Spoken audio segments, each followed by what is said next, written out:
All right, good afternoon, everyone. We're starting our third session in the first day. This is, I think, the funnest session. There may be more other sessions that, that have more interest for other people, but for me, this is the session that I enjoy. We're going to be talking about structure. Structure in the sense of what is the atom all really composed of? How do things work? But it could also apply to other things. What is the structure of the molecule? What is the structure of galaxies? Why things run the way they do? And I had the opportunity last year after our conference in College Park to visit Don Briddell at his home and spend a couple days with him there and a group of other people just talking about the structure. And we spent 2 days just playing with models, which was fabulous, and talking about different ideas in terms of how that can happen. And Don's created a whole lot of really interesting ideas. His model of structures, which if you haven't seen before, is really quite a show. And hopefully you can see all the things that are here on the stage, that you'll be able to see some of these great demonstrations that you can visualize and actually maybe understand some things about how the atom or how our universe actually works. So without any further ado, Don Briddell.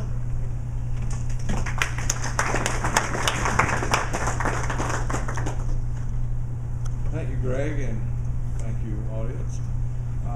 This is a new territory for me to discuss multiple certainties.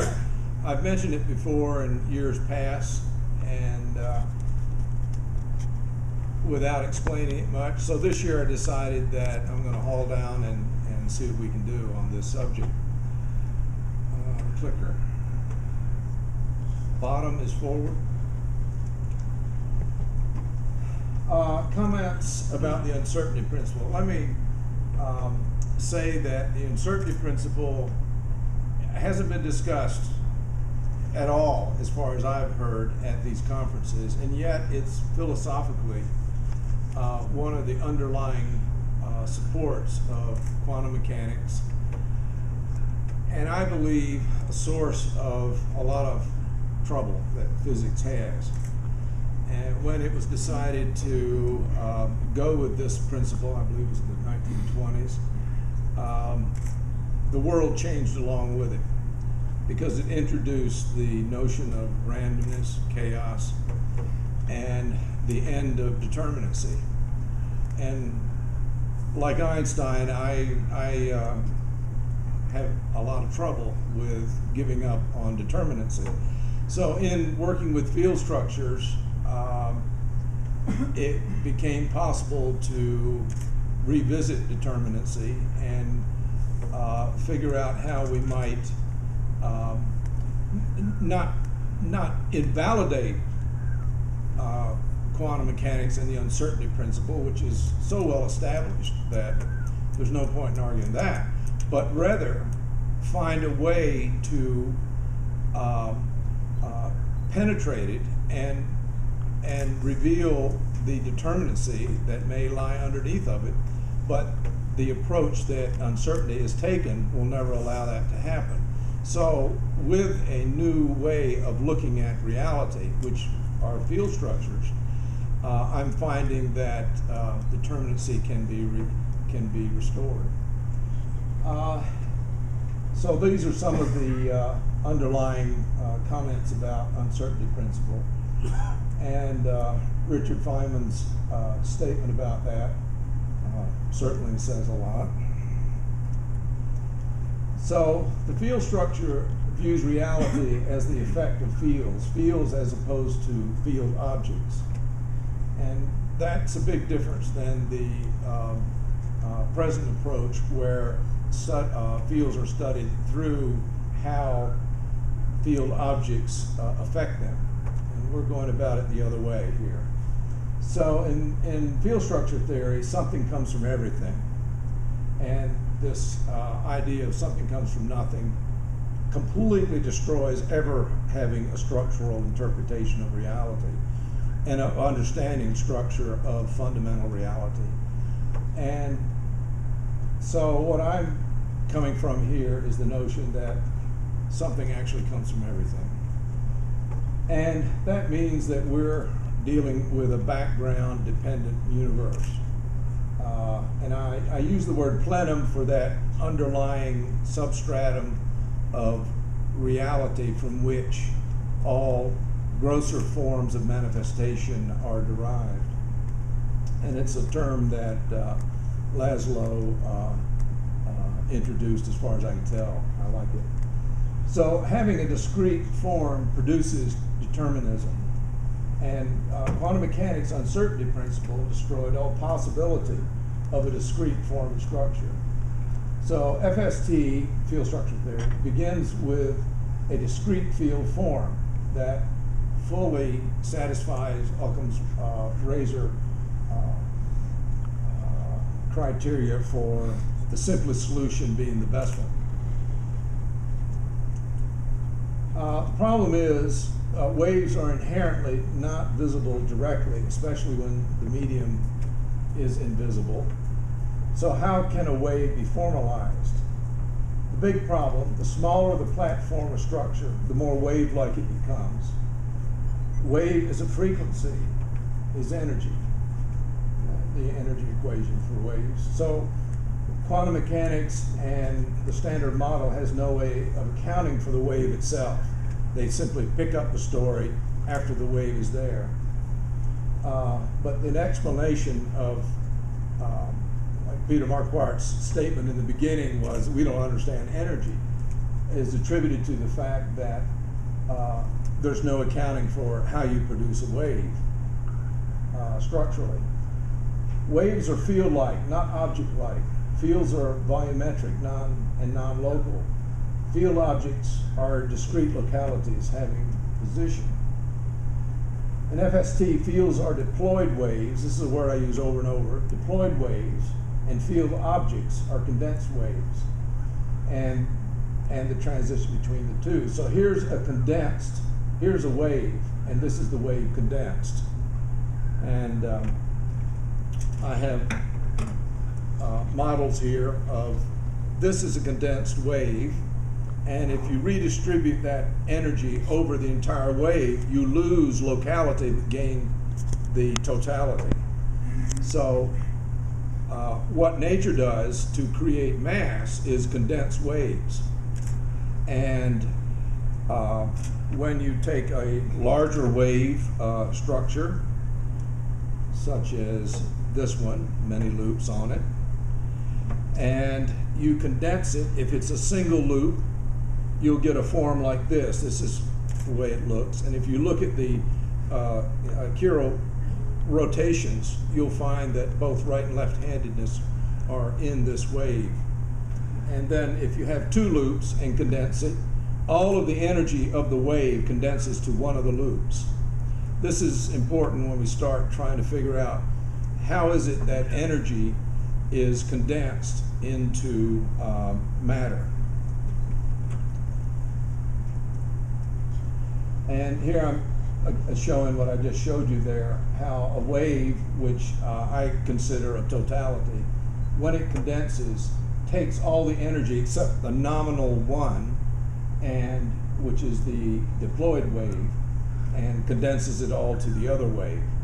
So in the hydrogen atom, for instance, 1836.15, of the energy, or the mass, is in the nucleus, which is there, and the nominal one electron is deployed out into the field.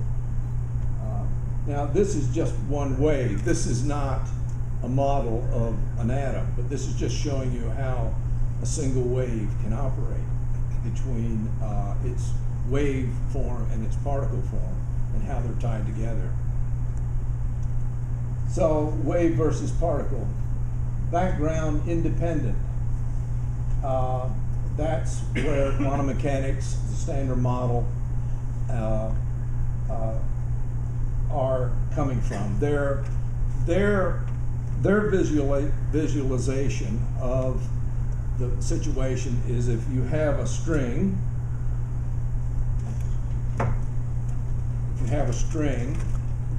then the particle is not attached, is not a part of the string, but it's like a pearl on a string. The particle is independent of the string, even though it's on the string, it's not a part of the string. And field structure takes the view that the particle is a condensed wave of the form. So the field structure view is background dependent. This particle is dependent on the string, whereas in quantum mechanics, the particle is independent of the string. And that I feel, by doing this, solves a lot of problems. Consider the knot. A knot is not background independent. The knot does not exist apart from the string. The condensed knot localizes the string energy, and the deployed knot totalizes the string energy. So again, the concepts of condensed wave particle and deployed wave energy emerge just from these simple knot models. We can see how that would be possible. Now, if you're going to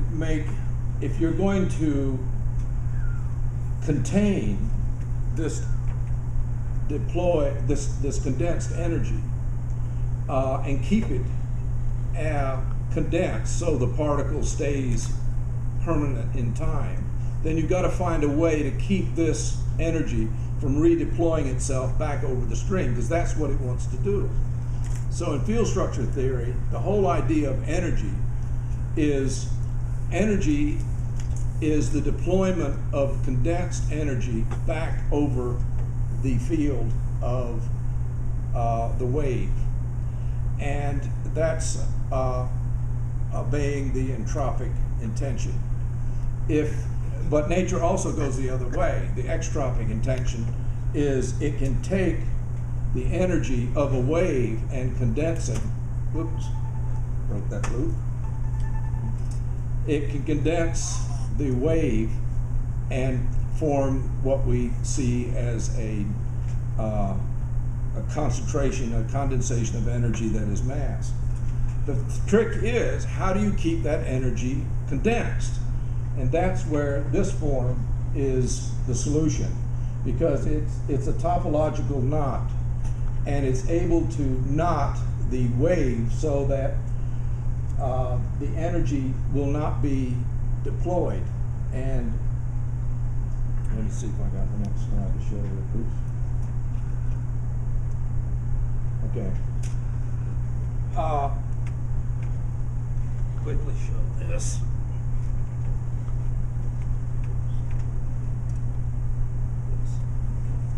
So I've showed you how a wave can condense and take all of the frequency of that wave to one location. So I've produced locality from a totality.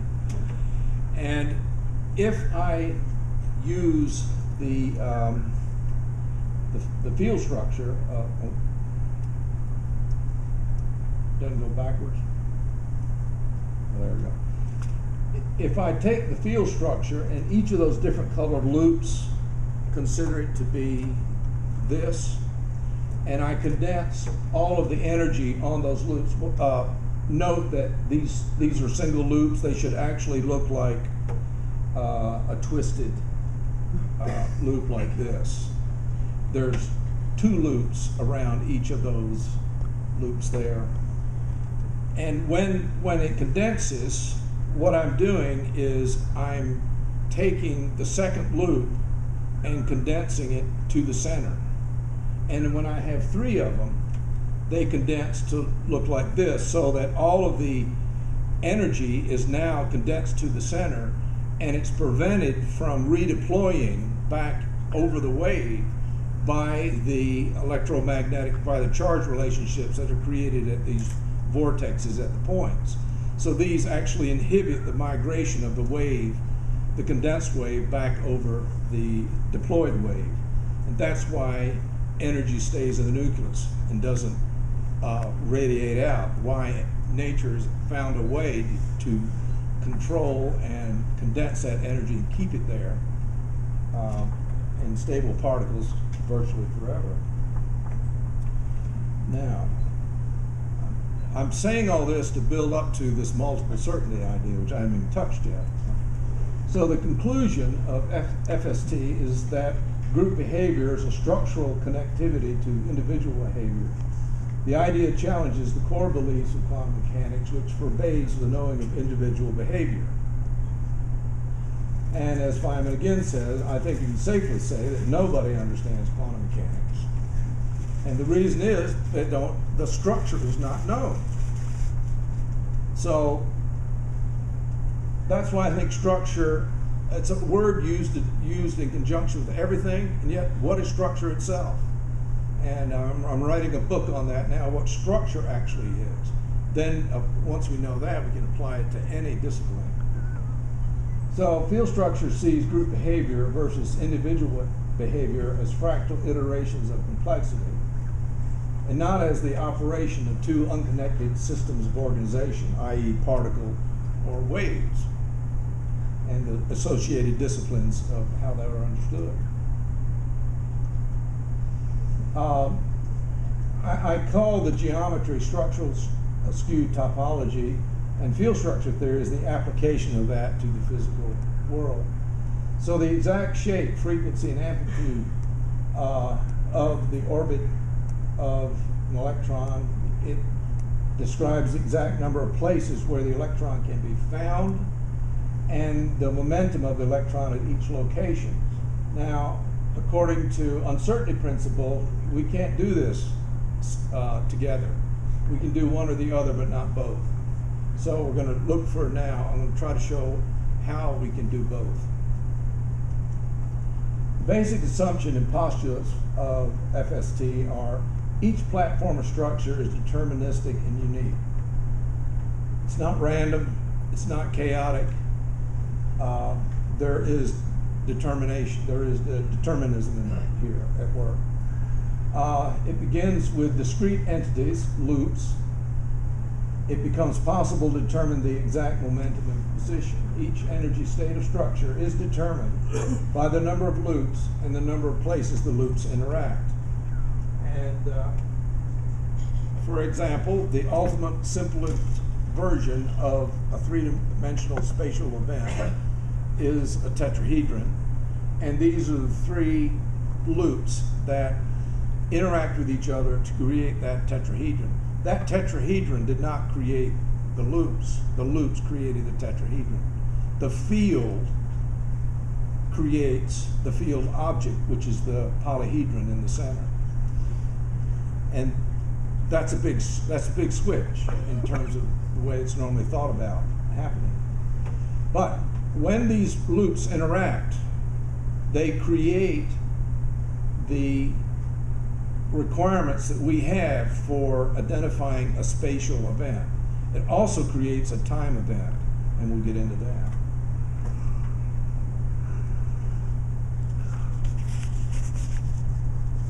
So Greek geometry and its modern derivatives are based on line intersections, defining points, having no volume.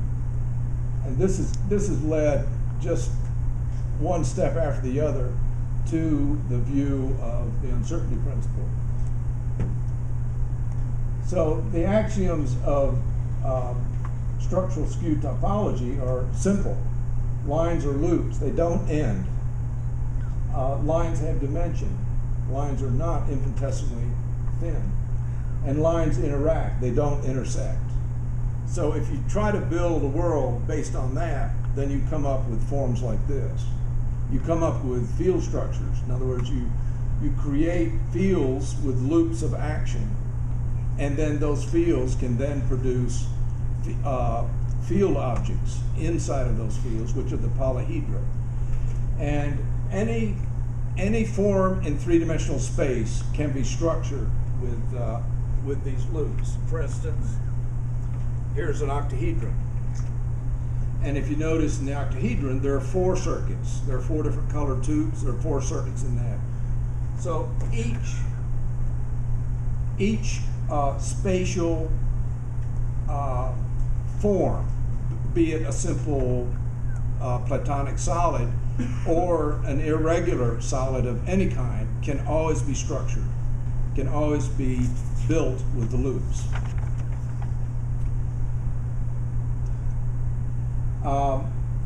So loop satisfies the axioms of structure, and a loop is a 3-dimensional line. However, we live in a 3-dimensional volume. In FST, 3 or more interacting loops create space and time. a space-defining nuclear event, and a field-defining volume of action. By the way, if you cross your eyes and look at what you see in the middle, that'll become three-dimensional. Oh. All right, I got to whip on through here, folks. I got the 10-minute call. Here's other three-dimensional events that are being defined by loops. Notice each one has, the dodecahedron has 5 circuits in it, as does the icosahedron. And so each polyhedron develops its own pattern of frequency. This is why atoms have, in the spectral analysis, unique signatures. These are the unique wave signatures of these forms. A little closer view of how it works. So it's a unique interaction of polyhedra, and mass is how time is stored in space. So, interaction, where one line of action interacts with itself or another, this is one loop, here's 2 loops. The interaction occurs and a change of frequency is made. So the frequency of this is different than this. It has a different number of nodes. So the physical meaning of interaction, what is meant by an interaction is dependent on what platform of structure is involved. The atomic platform is deployed fields, and the electron particle is where the wave is interacting. So in other words, in a structure like this, if this isn't exactly an atomic model, it's a particle model, and okay, here's the atomic model. It's a particle inside of another particle. The nucleus tetrahedron in here is connected to the outside tetrahedron, which is the energy of the nucleus is structured into the energy of the field around it. So if you count the number of vortices, a word I use instead of vertices, and you get a unique spatial and temporal event. And this is showing what happens as you increase the looping. The number of intersections increase. So every intersection is a multiple certainty of finding the electron. So instead of a cloud of probability, as you build energy into these forms, they are going to be interacting in all the different places that we saw here. Every time the line crosses, this is two-dimensional, and we really should be showing up these, but every time it interacts, that's a place where the electron can be found, and no other place. So each frequency of energy has its own structure of where the electron is, and if you know where the electron is, you know the frequency. So you know position and momentum at the same time. So which, I have to skip by that. If anybody wants to go through this in detail, we'll have to do it later. So if you can see that the electron is where the field interacts with itself, the number of electrons in field structure theory is the number of circuits in the field. The mass of the electron is a count of the number of loops. The energy of the electron is the number of times the electron twists or rotates while performing a circuit. And the total energy is the number of loops times the number of twists. So this equation is the same equation as this equation, but it's done in terms of loops and intersections. The electron wave, as an electromagnetic wave, has no locality. By the way, there are 57 slides in this. I'm at 27. I got, 2 minutes left? So we're not going to get through it. I hope maybe you'll see that we're on to something here and might be interesting to look at later. Because the electromagnetic wave has 2 sides. I call the left-handed side the electron wave, and the right-handed side, the positron wave. When you collapse the positron wave, you are taking the entire energy of that electromagnetic wave and condensing it to a point. And since we measure frequency by distance, we're taking a section of this and counting the nodes, you'll find that this frequency is much greater than this frequency per the same unit of distance. So when you contract all the energy out of the electromagnetic wave on the positive side down to a nuclear dimension, 100,000 times smaller, you'll find the frequency, the energy goes from 1 to over 3,800,000 nodes. So that's kind of how it works.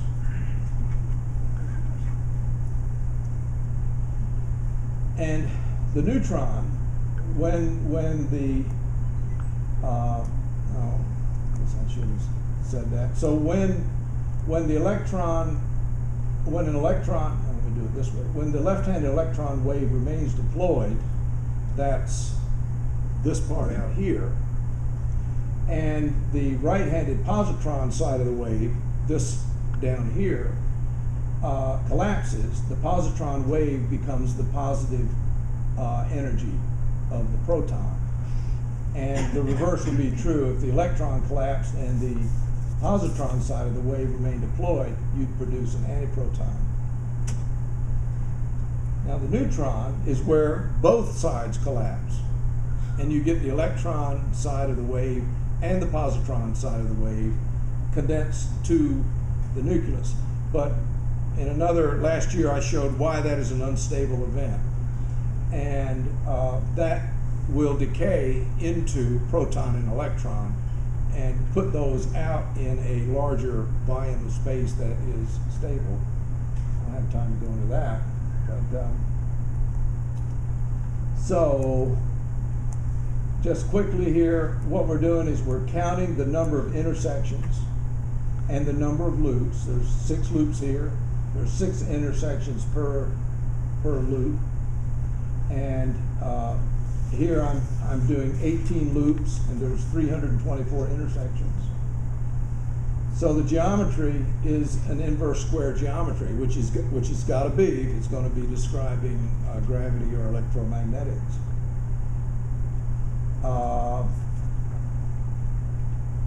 Let's see. Here I'm getting into where the condensing occurs and the deployment occurs. And basically stars are condensing mechanisms in the universe, whereas galaxies are deploying mechanisms.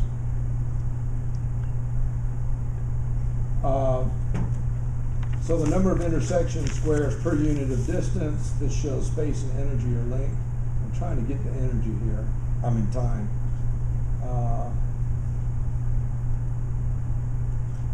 So time and space are in a fixed relation to energy and mass. Time is linked to the energy by twist, and space is linked to mass by loops. So these are showing various waveforms.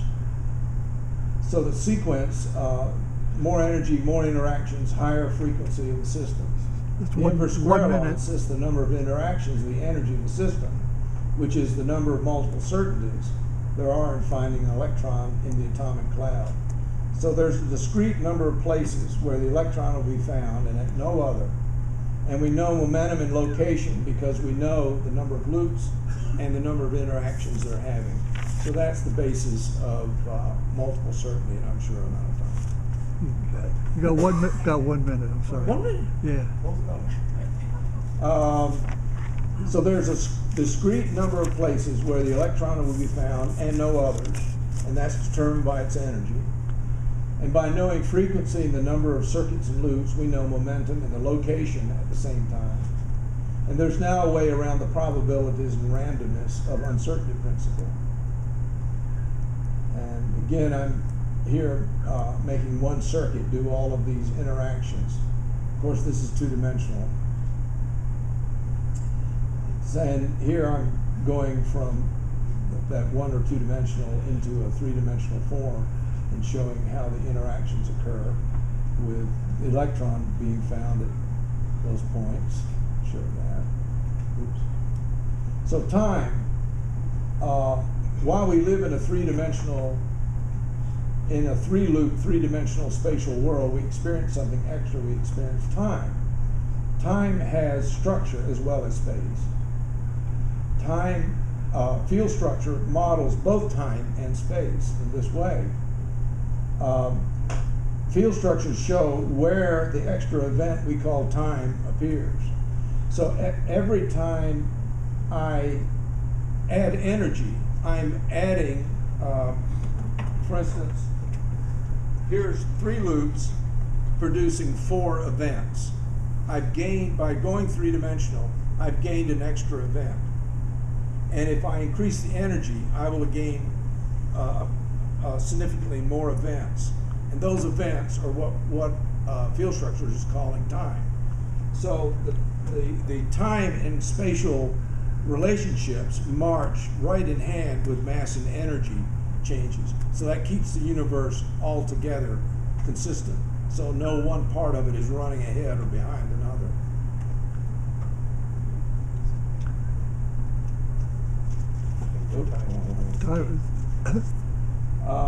These are just some of the other diagrams meant to show relationships on time. And I just won't have time, but I'll just show you what the images look like. These are the different shells. Each shell is a ring of interactions that are occurring in the form. And I could build another shell out here and another shell out here, connect the whole thing up all with loops. And for instance, that form there, we find here in this structure. And it's all, there it is there. It's all a question of how it's circuited together.